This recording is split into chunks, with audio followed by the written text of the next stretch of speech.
आज हम बात करेंगे राधा जी की।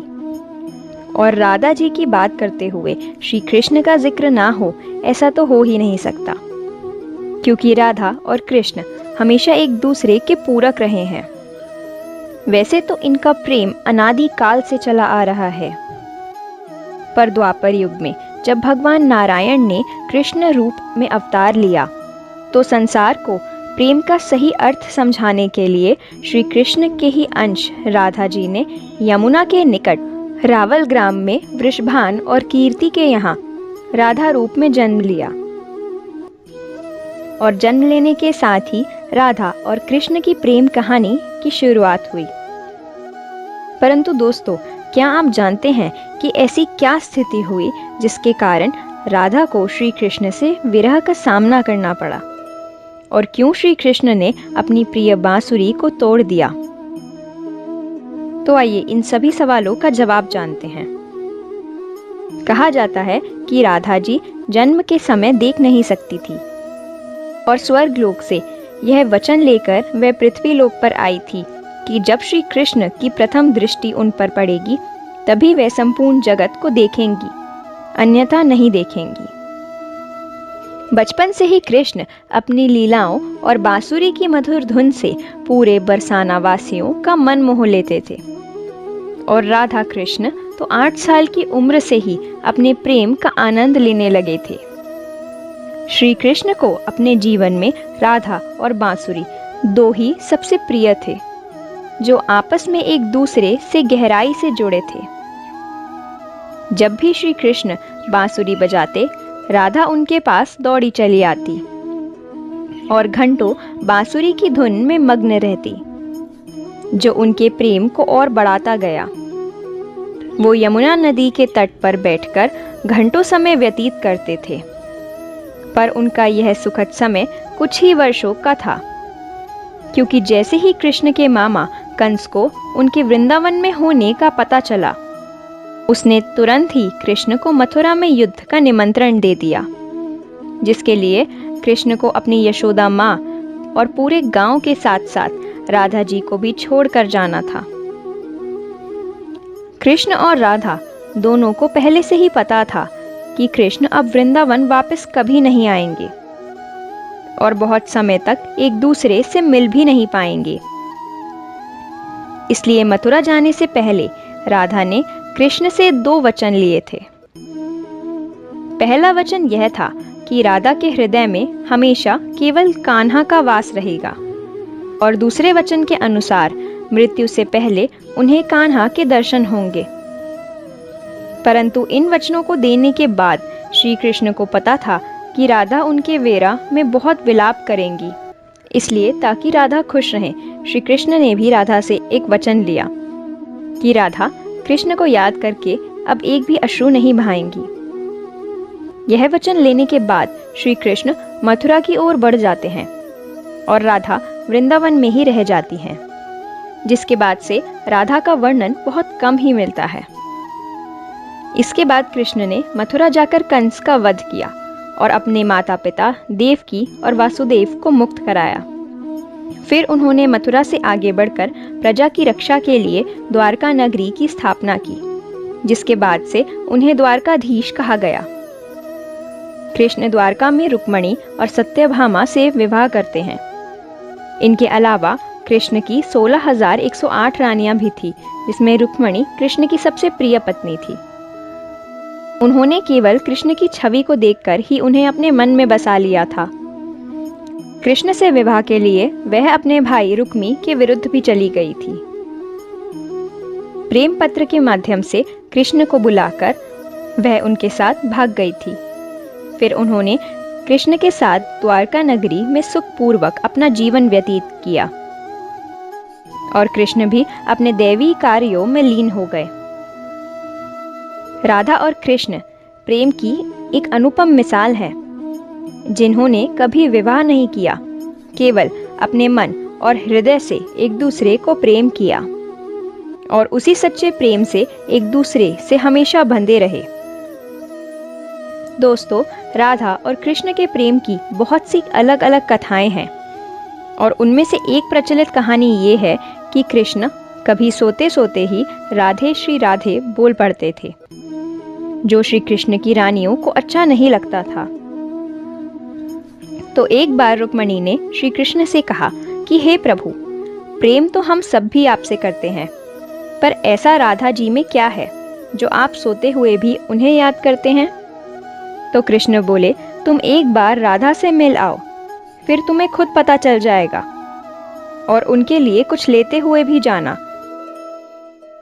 जिसके बाद रुक्मणी राधा जी के लिए बहुत गर्म दूध ले जाती हैं और राधा के महल के द्वार पर पहुंचती हैं, जहां वे तेज और ओजवान स्त्री को खड़ा देखती हैं। तो उनसे पूछती हैं कि क्या आप ही राधा हो?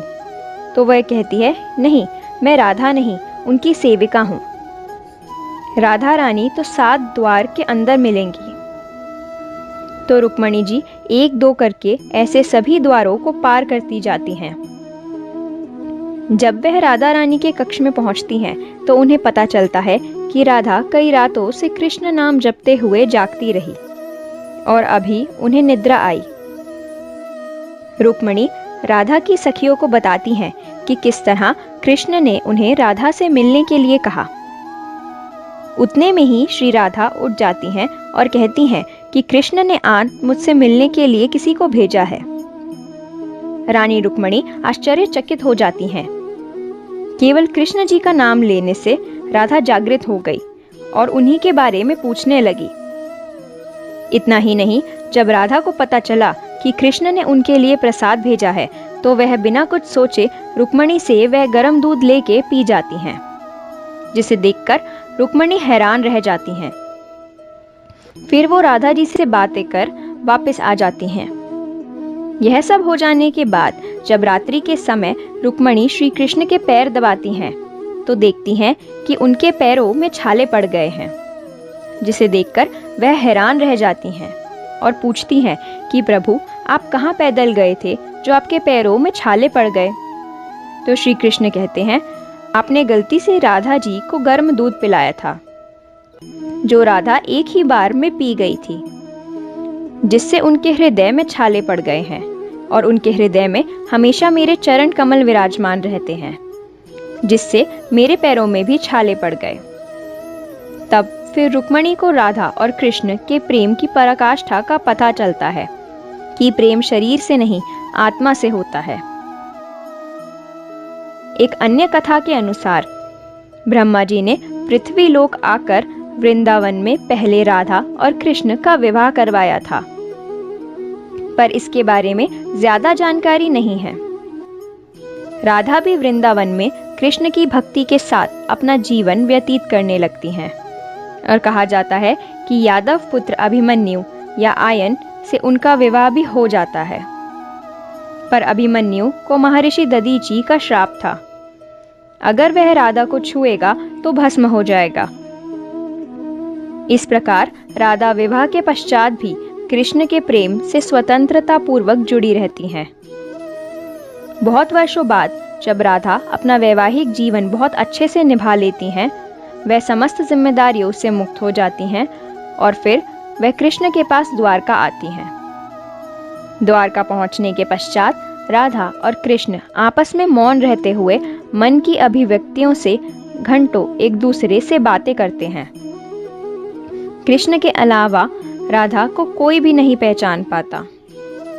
फिर राधा कृष्ण के महल में निवास करने लगी और कृष्ण ने भी उन्हें महल में देविका के रूप में नियुक्त किया, जिससे राधा महल में काम करने के बाद समय मिलने पर कृष्ण से बातें और उनकी भक्ति कर सकती थी।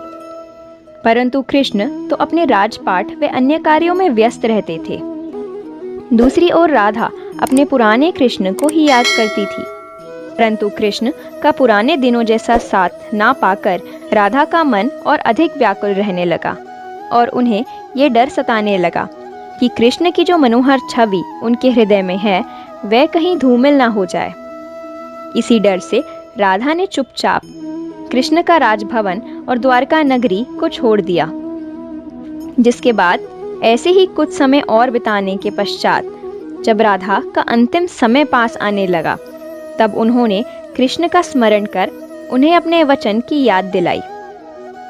राधा के स्मरण करते ही कृष्ण वहां दौड़े दौड़े चले आए, परंतु राधा की अत्यंत दयनीय स्थिति देखकर वे अत्यधिक भावुक हो गए और उन्होंने राधा से अंतिम समय में कुछ मांगने के लिए कहा, जिस पर राधा ने उनके सामने एक ही इच्छा प्रकट की कि वह अपने जीवन के अंतिम क्षणों में कृष्ण का वही रूप देखना चाहती हैं जैसा वह वृंदावन में देखा करती थी।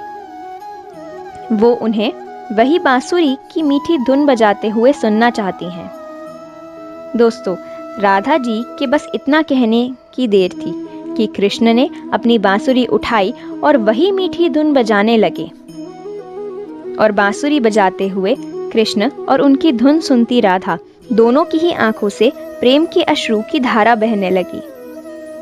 इतना ही नहीं, बांसुरी की मीठी धुन सुनते सुनते ही राधा रानी ने कृष्ण के सामने प्राण त्याग दिए, जिसके बाद उनकी मृत्यु से कृष्ण इतने विचलित हो गए कि उन्होंने अपनी प्रिय बांसुरी को वहीं तोड़कर फेंक दिया। ऐसे राधा जी की मृत्यु के साथ ही कृष्ण ने बांसुरी से भी हमेशा के लिए मुख मोड़ लिया, क्योंकि बांसुरी और राधा का एक अद्भुत संबंध था। इसलिए राधा की मृत्यु के पश्चात कृष्ण ने अपने शेष जीवन में बांसुरी तो क्या, किसी अन्य वाद्य यंत्र को भी हाथ नहीं लगाया। राधा कृष्ण के प्रेम के लिए कहा जाता है कि वह दो शरीर एक आत्मा थी। तो दोस्तों, आपको ये वीडियो कैसा लगा कमेंट में ज़रूर बताइएगा। और अगर आपने अब तक हमारे चैनल को सब्सक्राइब नहीं किया है तो ऐसी ही और इंटरेस्टिंग वीडियोस को देखने के लिए हमारे चैनल को सब्सक्राइब ज़रूर करें। तो मिलते हैं आपसे ऐसी ही एक नई वीडियो के साथ। तब तक के लिए धन्यवाद।